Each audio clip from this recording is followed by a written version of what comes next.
Hi, everybody, and welcome back to Don't Praise the Machine. This is episode number 145. As always, I'm one of your hosts. My name is Alexander Holland.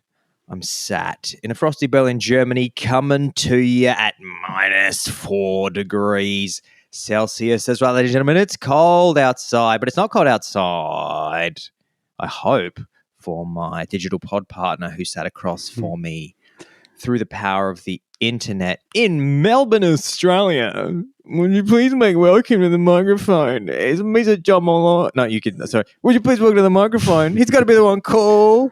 John Maloney. Hi, And John Maloney, everybody. Is it warm? Nothing says professional podcast like starting asking about the weather. It's true. I've been listening to a lot of commercial radio, and that's often the way those day in, day out pros go about it. The weather here, for those interested, is variable in a very Melbourne way. The Bureau of Meteorology predicted a long, hot summer, but they've had egg thrown at their faces by Mother Nature all January long. There's been record floods here in Victoria, and I'm out there saying, why don't we tie their funding to the accuracy of their prediction? That'll put some wind up them, those nerds. I wonder if the song 4 Seasons in One Day from band name of Crowded House is about Melbourne. That would be probably that.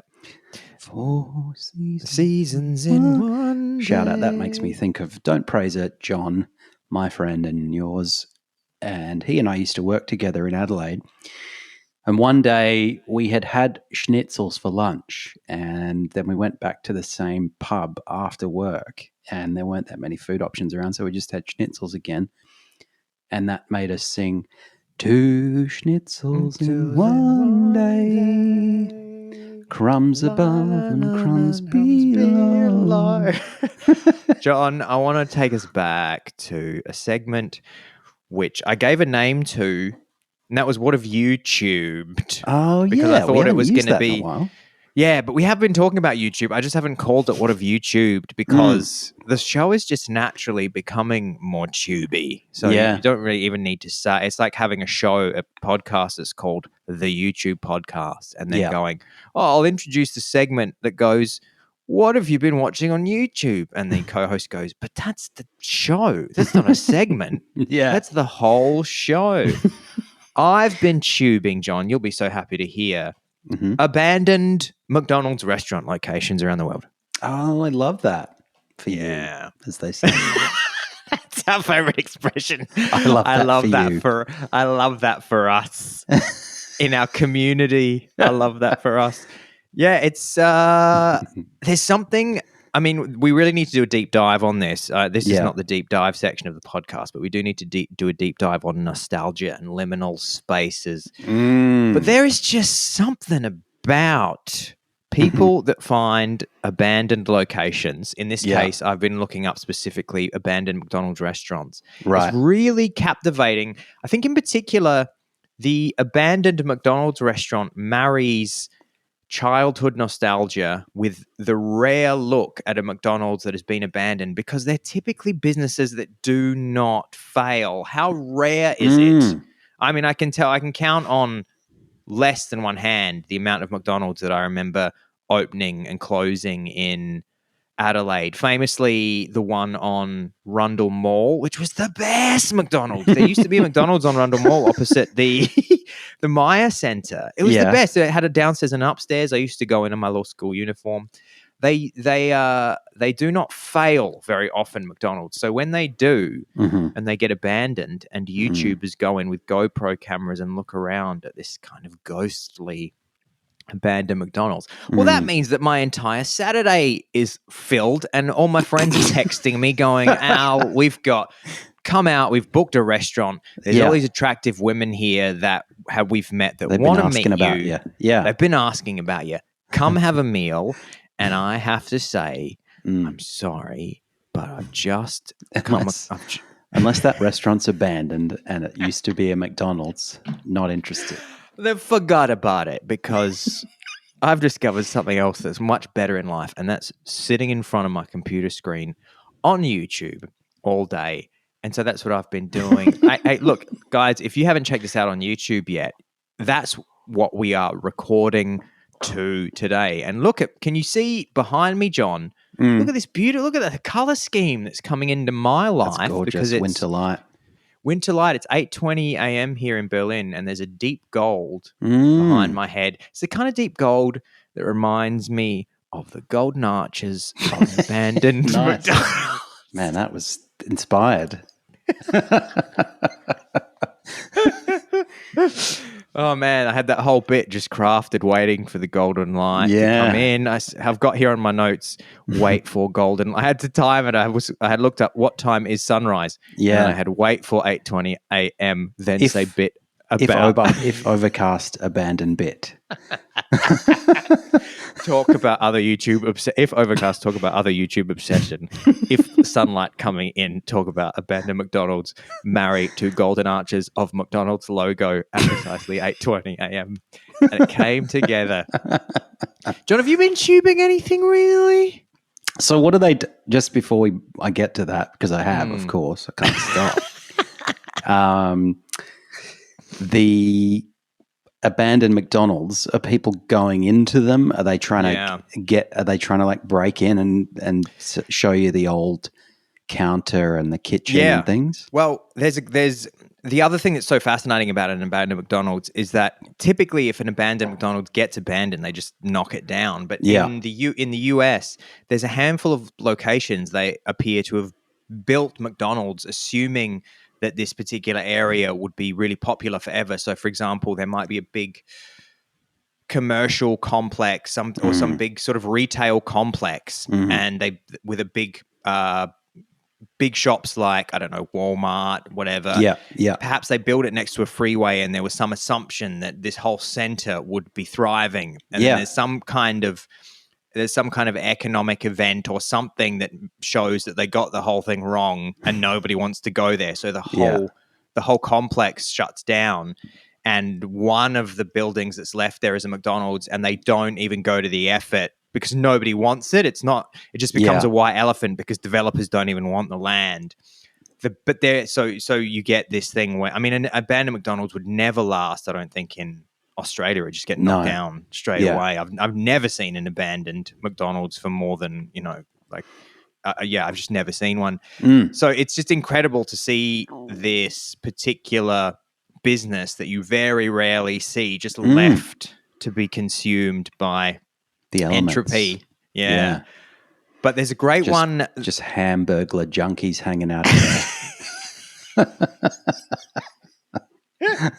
There's a great one on an island. I think it's off the coast of Alaska. There was a US military base. Right.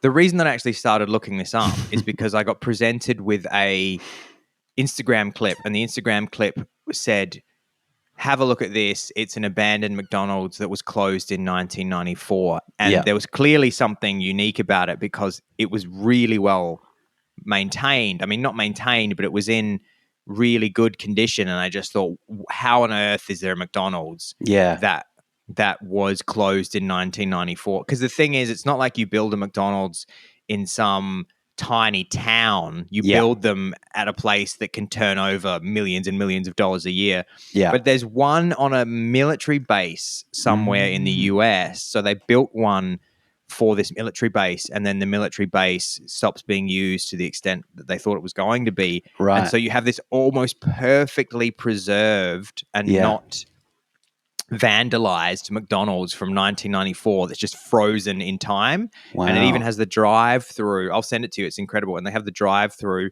and the drive-through menu board is exactly the same. It hasn't been smashed or covered in graffiti. It has 1994 prices on it. You would instantly recognize even the style of menu board because all this stuff is all uniform for the most part across the globe. So even though it's the US, it's the same type of menu board that you would have seen as a boy in Australia. Before the time where Super Size Me and all that ruined everything, and they had to offer fruit bags and things that nobody actually ordered just to keep the critics at bay.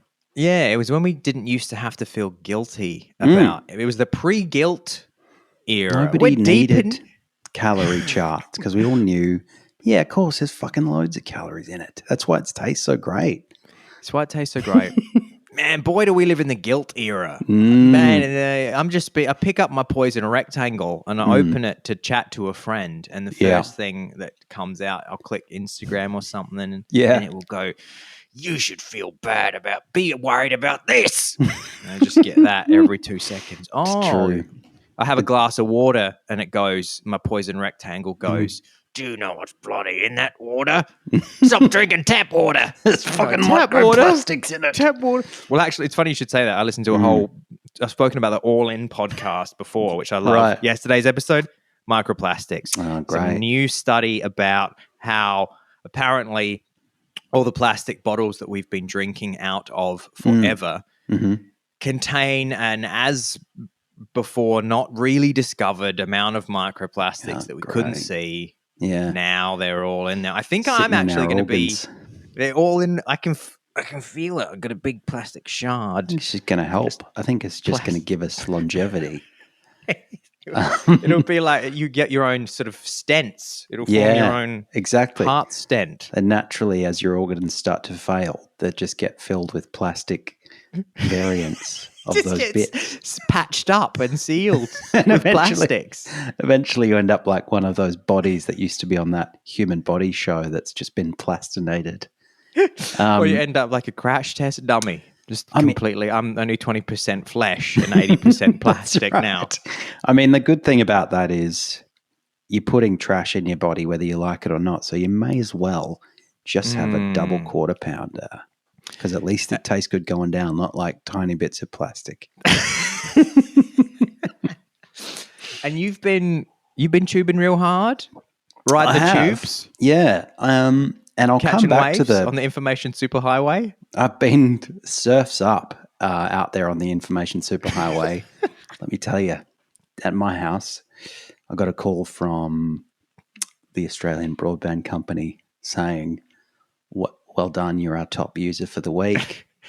And highest wave. You've been riding the highest waves. Yeah. And I mean, the thing that I have been enjoying. And I think it's because I'm in a slightly weird, I got back from New York. I'm a bit jet laggy this last week. So I need something to pep me up, something to stimulate me. And so I'll go on YouTube and I'll say, just give me the scariest dash cam footage that you can. And there's a whole bunch of, or scariest sort of CCTV / dash cam, which is a whole wonderful pocket of YouTube where you'll say, you'll go, there are people whose their whole account is like compilations of 8 scariest door cam, ring camera footages, or people on the road who go, oh, I saw a Yeti when I was driving through the forest, and I'll just see this blurry thing in the background. Or there'll sometimes be, they'll be driving along and some kind of road raged crazy person will come along, or the dash cam will show, like one was like just 4:00 in the morning in some suburban street, and it was just a guy crawling along the road, and and I was like, yeah, that is pretty scary, and just unexplained crawling, or just someone who kind of walks past and then walks right up to the ring light and of the camera and just sticks their face in it and then leaves, and you're like, I don't know who that person is, and now I'm scared. So I really recommend that as a way to just, as you're kind of getting ready to hit the books for the day. It's a lovely little adrenaline heart starter. But your mention of a couple of things, microplastics and water, is strangely prescient as regards one of the things that I've been thinking about this week, if you don't mind me launching into Please. it. And it's something that I liked because it combines a number of prominent recurring themes on the show. So we've talked about in previous episodes the insidious nature of nutritional marketing, and you talked about the rise of fruit juice as a breakfast beverage, for example. We talked about the kind of unholy alliance between corporate lobbies and, food and beverage companies and influencers. So you got this kind of, the milk lobby in America is joining up with people like Mr. Beast, the YouTube influencer, or I guess he's across various platforms to try and make their products cool for a new generation. Beast Lactate. Exactly. Lactating. Beastly. His new chocolate drink called Beastly Lactate. Jimmy's Beastly Lactate.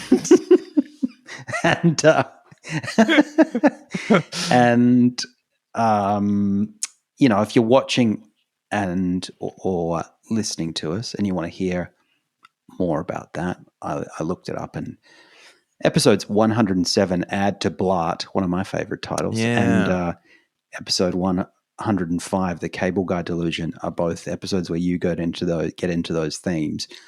But also back in 2022, mid 22, we were in New York together, and we talked a bit, including, I think, briefly on the podcast, about the American fixation on oversized beverage receptacles, including kind of big gulps and things that essentially look like make people who are using them look like adult babies nursing giant sippy cups. And it was an odd. It seemed like a combination of both drink but also fashion accessory. Because all of the drinks were translucent, cut in translucent cups, and I just was thinking, this is more about appearing to have a drink than having a drink. Yeah, it was part of somebody's outfit, their ensemble. You would see them.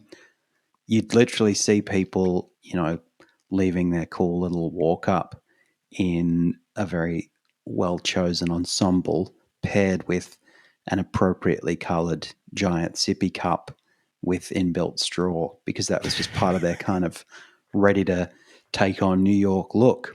And of course that was summer, so it made sense. I didn't really see much of it this time round when I was in New York, because people didn't need hydration because it was 0 degrees. But it was I enjoyed it, at least, as an example of yet another example of the kind of shameless self-infantilization of the contemporary Western adult. But a couple of weeks ago, I was chatting to a friend just before I got back from overseas. Shout out to my friend Rob, who said, "Have you heard about the Stanley Cup craze?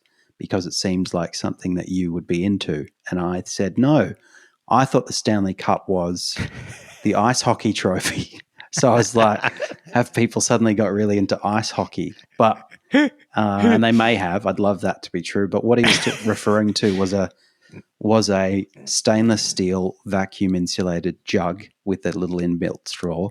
So one of these devices, albeit a permanent one, as opposed to something you would get from, Dairy Queen or whatever. And it's made by the company Stanley. Now, bit of background. Stanley started in 1913, and you might be familiar, as might our fans, with their kind of utilitarian-looking, almost kind of copper green thermos, which was a sort of essential for work sites. That's the kind of, and sometimes campers, maybe they'd be marketing that too. Looks quite vintagey, looks quite utilitarian and serious looking, and was typically marketed to men. But more recently, the people at Stanley, the Stanley family, I assume, started to try and get into the adult sippy cup market with the adult infantilization market. Been really taking. They've been like, these fucking morons have been doing coloring books. Let's get in on this. I mean, what does it tell you about society? They go, people don't want our reliable, sensibly well-designed thermoses for their going to work anymore. They want things that babies would otherwise have, but in adult size. That's the way society's gone. And so they had this thing called the Adventure Quencher Travel Tumbler, which I love. Bit of a tongue twister. Yeah, I'm going to have a look at this as you talk. Adventure Quencher. I want to see what it looks like. Yeah. It looks pretty unremarkable. Yeah, it does. Pretty kind of, aesthetically not very pleasing at first glance. It's sort of clunky and plasticky and just a giant sippy cup. Yeah. And it was modestly successful, I think, initially. But at the time, it was a crowded market that they started pushing it. There were other products. There was something called the Hydro Flask, which was really dominating, and all the sort of Kardashian moron army were all up on Hydro Flasks. Right. And so by 2019, Stanley said, "Oh, look, we're not really prioritizing this. We're not going to advertise. We're going to pull it from our website, and you'll still be able to get them here and there, but it's not a major product anymore, and we're kind of less optimistic about it." But then what happened was in 2019, so just after they had decided to kind of downgrade it, the national sales manager at Stanley noticed that an influencer named Emily Johnson, who has appeared on various reality shows like The Bachelor and The Bachelorette, she was posting about having received the Quencher, I'll just call it that because I can't keep saying Adventure Quencher Travel Tumbler, from something called the Buy Guide, B-U-Y, as in purchase guide. And the Buy Guide is an Instagram account kind of paired with a blog, like an e-commerce blog, and it features a number of products that, were deemed by the people who created the Buy Guide to be cool. And one of the products that they had consistently pushed was the Quencher. And it was run by the Buy Guide, run by these two sisters, Ashley Lasser and Taylor Cannon, and their cousin, whose name was Lindley Hutchinson. So the sales manager at Stanley said, "Okay, look, you seem to be pushing the Quencher, and every time you do, we're noticing that it seems to sell out pretty quickly. So we're interested in this as a way of kind of reviving this product. So what we'll do is we'll give you 5,000 Quenchers at wholesale price. You've got to pay to warehouse them and ship them, but you can buy them cheap, and you can keep whatever money you make out of selling them." And they sold out within 5 days, these 5,000 that they'd given them. And then they gave this to the Buy Guide, John, or the influencer? Yeah, they gave it to the Buy Guide. To the Buy Guide. These two sisters, Ashley and Taylor, and their cousin Lindley, they gave it to them and said, you can push it through your Buy Guide, and you can keep the money. And they very quickly sold them out. And so the sales manager said, "Okay, well, this looks promising." Brought them in, and they sat down with the chief executive of Stanley's parent company and hatched a deal where the Quencher would go back on the website, on the Stanley website. So they'd sort of do a brand refresh. They'd market it in a few new colors to kind of, zhuzh it up a bit. And these three women would, through the Buy Guide, promote it and would get an ongoing portion of the revenue from this product.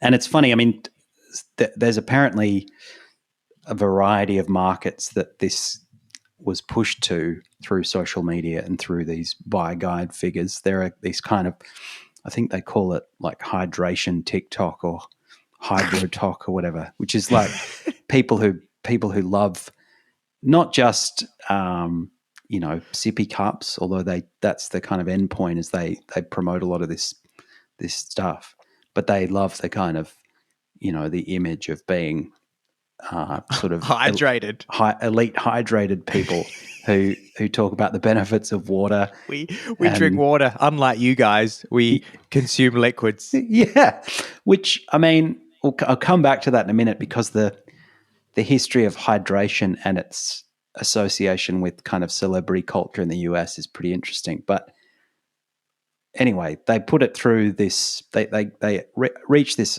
agreement with the Stanley exec, and it went ballistic. So between 2019 and 2023, the annual sales of Stanley, which had been around for ages and was successful but a pretty niche brand, went from something like 70 million in 2019 to 750 million last year. And that was largely off of the back of this Quencher.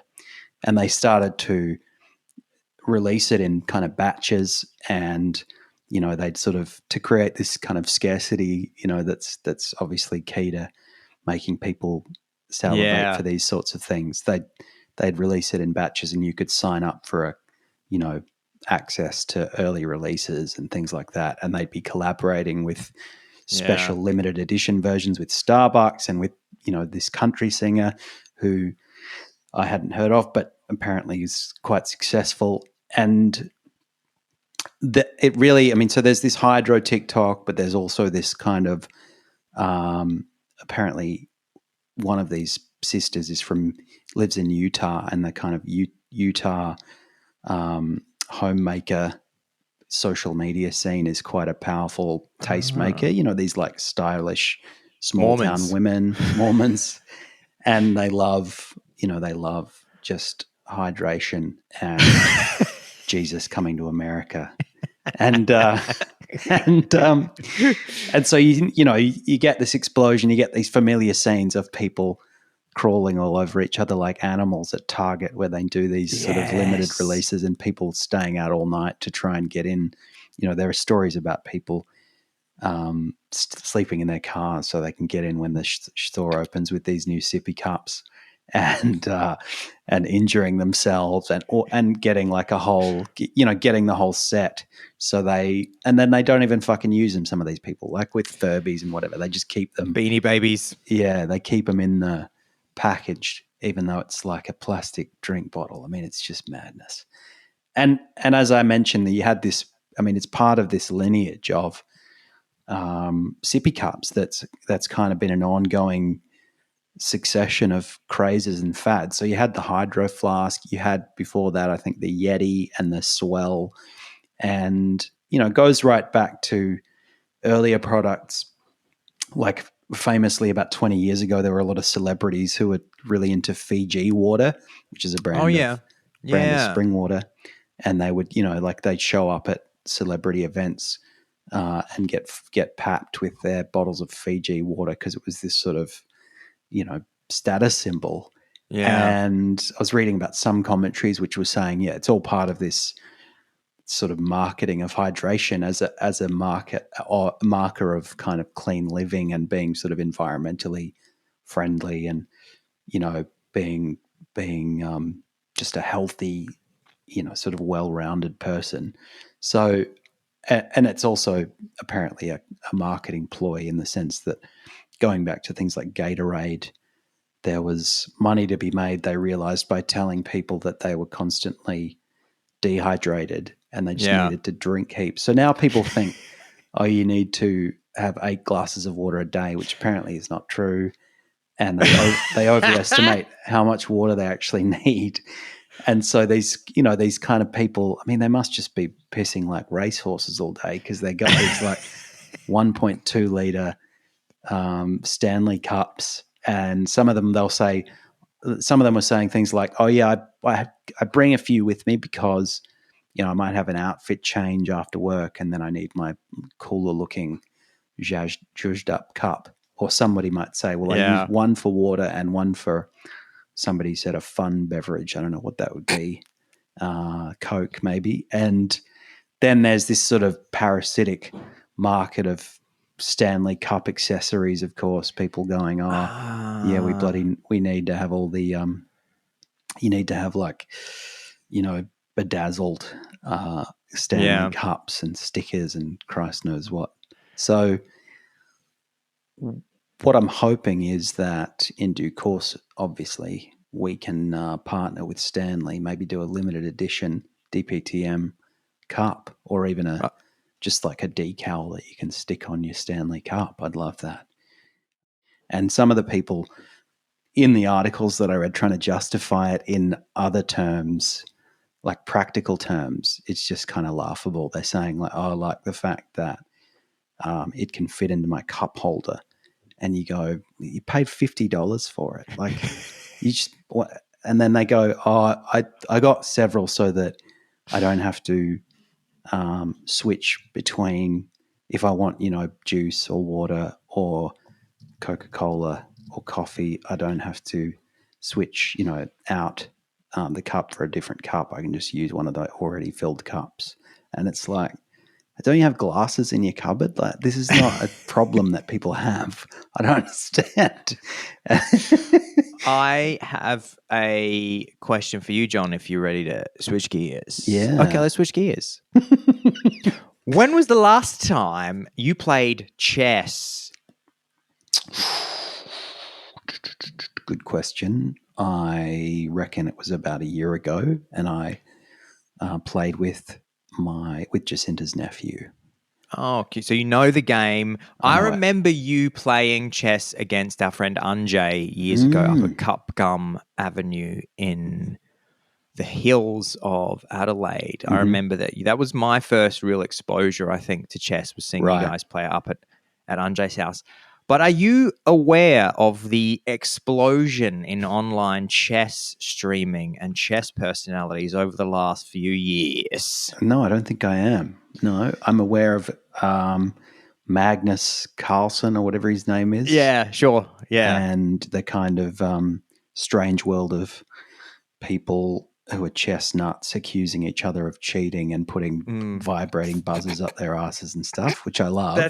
That's just one part of the modern chess world that's been happening. But I was not aware until quite recently of just how big chess streaming has become online. And I'm just not really in the chess world, which is probably due to my combined lack of skill and knowledge of chess and also my disdain for Twitch generally is but this really has intrigued me, and I want to help you know why. So I've been starting to hear whispers of chess becoming a thing on Twitch, which caught my attention because I just thought that doesn't seem like the kind of thing that would instantly leap out and grab a person, because it's the most basic visual game I can imagine. I mean, kids have Fortnite to watch. They have World of Warcraft. Why are they going to be watching Twitch? Porn. Streaming. Internet porn, exactly.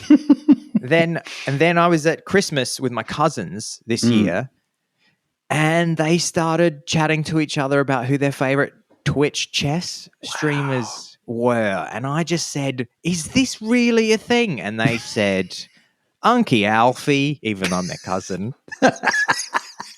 We're giving it an official thing. And everyone did thumbs up. I said, guys, is it a thing? And they said, it's official. It's a thing. So before 2020, which is obviously the pandemic. Yeah. Obviously the pandemic is a real point in the sand for when certain things became very popular online. So pre-2020, chess was always a thing online. You can imagine that chess and computers have gone together like peanut butter and chocolate for so long. The first computerized chess games were created in the 1950s.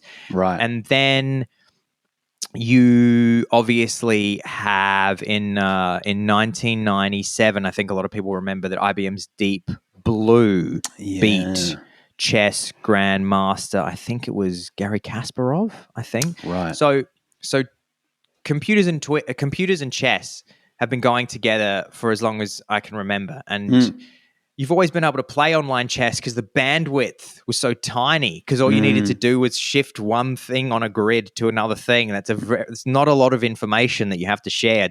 Chess was perfect for dial-up internet as well. You could play online chess. Yeah. So you had those really early forms of computerized chess, then you could play chess over the once it was computerized, and you got internet, and then you could play chess online. And then I just hadn't really paid much attention to what was happening in chess. Twitch comes along. Twitch is obviously a platform which was originally for people sharing themselves playing video games. But of course, chess is in itself an online game. We don't really think of it as a video game, but it is a game that can be played very simply online. I mean, it was always on bloody Microsoft Windows programs and stuff like that. There's no intellectual property to worry about. If you want to put a version of chess, it's like 1,500 years old and from India, so you can just put it on whatever you want. Mm-hmm. So in 2020, already chess has a little bit of an online following, but it's just chess people essentially. And then there was a Twitch streamer called XQC, who I think was the biggest Twitch streamer of 2020. During the pandemic, he starts playing chess on Twitch. He was already a popular Twitch streamer, obviously. I think the most popular in 2020. So obviously he was playing other games. And then he decides, I'm going to start playing chess online. This is just pre-Queen's Gambit, actually. Okay. So then he starts bringing his twitchy personality to chess. So instead of it being your male nerdy game where everybody's kind of not talking to each other and looking down and just moving pieces and not really talking, suddenly you've got a bombastic Twitch streamer who everybody loves. He's doing his Twitch streaming things and he's playing chess and he's jumping all over the place. And then the kids are going, hang on, this guy's making chess fun. Yeah. Then that guy XQC, rock and rolling up chess. Yeah. And then he starts making relationships with the real chess grandmaster community online, or the real chess heads who are kind of in the background because they're in it for the chess. He's on Twitch for being a big Twitch man. And so he starts bringing on this guy called Hikaru Nakamura, who is a chess grandmaster. And then he starts like playing games kind of against him, but essentially this Hikaru Nakamura is explaining to him elements of chess complexities because this guy who he's with is a grandmaster. Yeah. So then suddenly the kids are being exposed to like chess grandmasters, and Hikaru himself is going, oh, I'm starting to get an audience that I never had before. I was just a bit of a Twitch chess guy, but suddenly kids are coming over and being like, this is incredible. And then suddenly more and more chess grandma or people that had been in the background of the Twitch world, they'd just been in chess Twitch, which was quite niche. Yeah. They start going, oh, there's a bit of a wave here. Wow. And then chess.com, which is the premier chess website in the world, partners with Twitch because they see what's going on. Yeah. And they decide to host a thing called PogChamps. And that's where they hosted a chess tournament where they got online Twitch personalities who are not chess professionals. They get them like trained up by actual chess, professionals or people that are amazing at chess. Yeah. And then they hosted tournaments online where these internet personalities would play chess against each other. And it just took off. And then so this was early 2020. That's crazy. Was the initial... Yeah, go on. It just seems so implausible that the people running chess.com woke up one day and said, oh my God, is chess cool? Like it's been it's been around for centuries and suddenly it's having this moment. And imagine the people at chess.com must have, I'm sure nobody at chess.com thought, hey, let's approach a Twitch streamer and ask them to play chess online, because everybody would have gone, he's playing fucking Fortnite. They're going to play chess. Are you out of your mind? Yeah, that's right. Yeah. Like, have you seen Grand Theft Auto? Like, what are you talking about? And so then the first PogChamps happens. Yeah. Again, everybody's inside from... Everybody's also inside now because of the pandemic. So even the chess grandmasters who could play tournaments in person, that's all over. So they all have to go more online as well. Yeah. So it's this perfect storm of like this XQC guy. He goes, I'm interested in like bringing my crazy Twitch personality to chess. Yeah. Then all the actual real chess people can't play in person. So they're going more online to play one another. Okay. And they're all saying, well, we have to start Twitch channels and stuff now because we have to play online. And then there's more of an audience being built for them because the popular goofy Twitch streamers that have a Twitch audience are saying, hey guys, come and watch us play chess and learn how to play chess with these champions. Logan Paul just squaring off against Magnus. Yeah, he's just bouncing up and down in his chair and like breaking plates while Magnus is just right. he's Logan Paul defeating Magnus while smashing plates and doing cartwheels. So then that's already there. The pog thing happens. Then total stroke of luck, Netflix Queen's Gambit comes out. Wow. With my wife, Anna Taylor-Joy.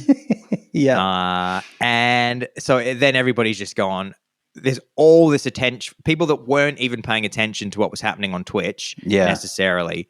Queen's Gambit happens, and then everybody's going, oh, chess seems cool. They go on the internet, and there's already this bubbling thing that had been happening. Wow. And then it explodes, and now you just have like Twitch chess celebrities and these people who had been playing for a few years but had no audience. People like the Alexandra Botez. So the Botez sisters are huge stars now in this world. And one of them, Alexandra Botez, she had been playing on Twitch since 2016 when nobody gave a fuck. Right. Then this whole thing takes off and she just becomes a star. She gets her sister on. So they have 1.3 million followers on Twitch, 1.43 million subscribers on YouTube. And I just watched one of their recent videos, and you'll love this, John. If you want to get a sense of just how online chess has become, I just watched a recent video from the Botez twins, and it's called "I Ranked Chess Players by Riz." Oh wow! So the Botez sisters get on, and they do one of those score of 1. I'm guessing. And they do one of those tier lists, and they just rank all the famous like online chess people, because they all know them personally, and they've all streamed against them and played against them. And I'm sure there's little rivalries that have happened, and there's all these little controversies that have happened, I'm sure, over the time. And so it was just amazing. It's like we've known for a long time that what used to be the province of nerd culture has now become mainstream popular culture, but I never thought I would see that tide wash as high as chess becoming cool. I mean, these people must be counting their lucky stars. Absolutely. I mean, it's funny because, as I say, chess has been online. Chess has been on computers for just about as long as there's been computers. But it took, like, I guess there was chess on computers. I think the first chess on computers, I don't even think there was no graphical user interface. I think you almost had to like text where the pieces were. And in fact, I think Turing, like Alan Turing, the Turing test guy, I think he built the first ever chess on a computer program. Then somebody did a chess with a GUI, so you could kind of see the pieces, which I think was in the 1950s. Yeah. And then I guess the next big thing would have been internet chess, so you could play people over a phone line. And then it almost seems like the next thing is for chess is streaming. So video has allowed and streaming culture has allowed for these personalities to say we're going to bring our personalities to it. And of course, as well, now speaking on the personalities, there's been a lot of controversy. Editor's note. At this point in the recording, Al's high-quality mic died, but his laptop mic still worked. So we've cleaned up the last 8 minutes of audio of Al that was recorded from his crappy laptop mic, but it has a different tone. We hope you enjoy this second tone. Because you have gone from chess being about the best players playing the most beautiful form of the game, the grandmasters. Now the interest has shifted from that to entertaining personality. So, of course, you have bombastic Twitch personalities. Happy Gilmores of the chess world. Happy Gilmores of the chess world who are quite shit at chess, but great at being online personalities. And so a few of the OGs who are great at chess have been complaining, saying, what has happened to chess? It's just now shit chess with people who are great at being streamers. Yeah. So what are they? Have you watched much of the Twitch streamed chess? Because I'm just imagining only clips.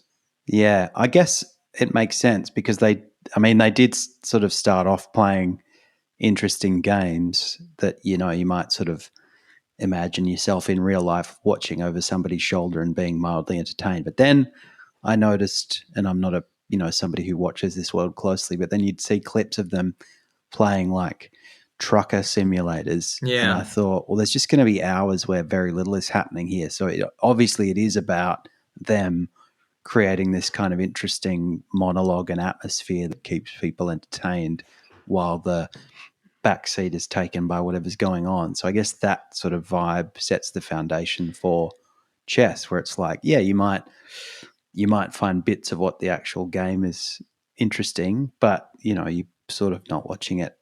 I mean, you maybe you wouldn't bother to tune in if it was just that. Yeah. If it was just like a dry pawn to, white 4 or whatever they say, then you'd kind of go, nah, just go back to Fortnite. I think it probably is also doing, I'm assuming, so of the Botez twins are female, obviously, and there's a bunch of other women that I saw who have become quite successful, and I think there's some hope that it will do a bit more to encourage women to play chess, because the ratio of women to men chess grandmasters is still 50-1 internationally, Right. 50 boys to 1 girl for world chess grandmasters. And so it's just interesting that chess has linked with these streaming personalities to really blow up. And then the second takeaway that I had from this, John, is that I have made no secret of the fact that I think Twitch and streaming in particular is not necessarily great for society, particularly with declining birth rates, depression, loneliness. I have said that I don't think it's necessarily the best thing to sit in dark rooms all day having parasocial relationships with people playing video games and never touching grass. You familiar with that expression, John, touching grass? Yeah. You've heard this expression? I think so. Isn't this the whole idea about having grass between your toes is meant to be? It means go outside, and it's a big expression on Twitch. People will say if you're getting a little bit too online, which for Twitch streamers pretty much means that you've been on the computer for say 7-8 days without leaving, and somebody will say, "Mate, you need to go and touch grass." That's what they say.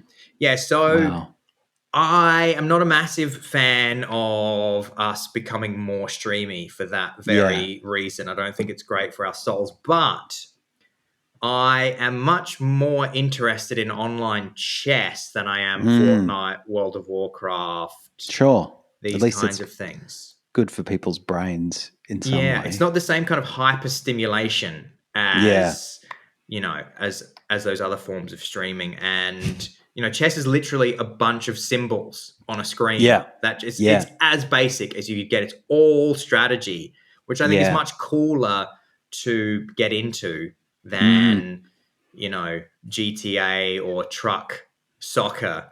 And I would much rather, John, that your son watch Twitch chess than e-girls in bikinis in paddling pools. I don't know. I'm not gonna make any promises. If he's anything if he's a chip off the old block, he will be getting right into the. I thought you might also like that a couple of. He'll be going to all the furry conventions. Go. I thought you might also like that a couple of the PogChamp alumni are former Don't Praise the Machine, Don't Prog the Machonk star Code Miko, who we did and your favorite from The Office, it's Rainn Wilson. Wow, he's a fucking chess guy. He did chess as well. And also my friend, I also wanted to end this bit by saying that my friend Nico bought me a Simpsons. I should have actually brought it out with me. It's in my cupboard. Actually, maybe I'll go and grab a piece before the end of the show. My friend Nico bought me a Simpsons chess set for Christmas. So I need to relearn the rules of chess because there was a time when I thought when I was young, and I thought I'd kind of like to see myself as somebody who was good at chess, but I just suck at it. I mean, even last year when I said at the outset of this bit that I played Jacinta's nephew. Her nephew, I think, is 7, and he beat me. So this is not an area that I want to get into. But I do love that we've talked about 2 things that have been turned into the focus of pop culture in recent times, and those 2 things are chess and water. Basically, and cups. Basically, the internet is just turning into a monastery. Chess, and you know what the really cool. If you want to be cool in 2024, you want to be drinking water and playing chess. Drinking water and just sitting around, hydrated, playing the world's oldest game. Yeah, I like this. If I complain a lot about the hyperstimulation and the short attention span of today's youth, and what and the generation that we can't wait for, Generation Alpha. Can't wait to see what they get up to. But I love that it's just, you want to be cool? Yeah. Chess and water. Chess and water. They're going to just be a bunch of celibate recluses moving pawns around as they sip out of giant cups. Well, John, that's been a great episode of Don't Praise the Machine this week. Do you want to say anything before we close it out? I just want to encourage people, if you're at the marketplace this week or you're on Amazon and you think, should I spend $50 on a sippy cup? Look, up to you. If you're wrestling with that decision, you might want to contact us at hello@dptm.org or share in the comments thread under the YouTube clip for this episode your experiences with infantilizing yourself and whether that's a decision that's worked out for you. Because it could be I'm wrong to criticize. And maybe you've also thought, I got a cup from the $2 shop which works just as well as a Stanley Cup, and that's just God level thinking outside the box. So share that with us. Beautiful. And stay hydrated. And guys, avoid checkmate and stay hydrated. Thanks so much, everybody. That's been episode 145 of Don't Praise the Machine, and we can't wait to see you next week. And the podcast.